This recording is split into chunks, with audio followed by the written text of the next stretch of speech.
2009 সালে পেরু ও চীনের মধ্যে প্রথমবারের মতো ফ্রি ট্রেড এগ্রিমেন্ট স্বাক্ষরিত হয় এবং 2010 সালে তা কার্যকর হয়। এই চুক্তি দ্বিপাক্ষিক বাণিজ্য বৃদ্ধিতে একটি গুরুত্বপূর্ণ প্রেরণা হিসেবে কাজ করে। চলতি বছরের নভেম্বর মাসে চুক্তি আপগ্রেড করা হয়েছে, যা বিশেষভাবে কৃষিপণ্য রপ্তানিকে আরও সহজ ও লাভজনক করেছে। ওয়ারাল এগ্রিকালচার ভ্যালির কৃষক পার্সি লুনা, যিনি ড্রাগন ফ্রুট রপ্তানি করেন, তার লাভ ব্যবহার করে রাসবেরি ও ব্ল্যাকবেরি চাষ করেছেন চীনা বাজারের জন্য।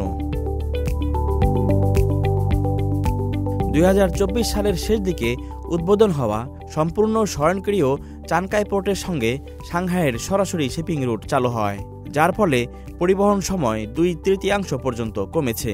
এই পোর্ট বিশেষভাবে পেরুর নন ট্র্যাডিশনাল রপ্তানি যেমন অ্যাভোকাডো, আঙ্গুর ও ব্লুবেরির জন্য সুবিধাজনক।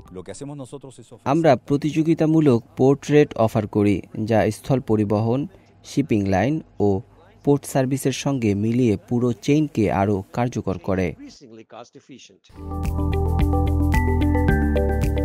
আপগ্রেড হওয়া চুক্তির আওতায় পেরু কঠোর ফাইটোস্যানিটারি নীতিমালা বাস্তবায়ন করেছে, যা চীনে রপ্তানি হওয়া কৃষিপণ্যের জন্য স্বাস্থ্য নিরাপত্তা নিশ্চিত করে। এছাড়াও পেকান, ফ্রোজেন ব্লুবেরি, আম ও অ্যাভোকাডো এখন সহজেই এশিয়ান বাজারে রপ্তানি করা সম্ভব। নতুন চুক্তি এবং চানকাই পোর্টের সুবিধার সমন্বয় পেরুর কৃষি রপ্তানিকে এক নতুন উচ্চতায় নিয়ে যাচ্ছে, যা দেশের অর্থনীতি ও স্থানীয় কৃষকদের জন্য উল্লেখযোগ্য সুফল বয়ে আনছে।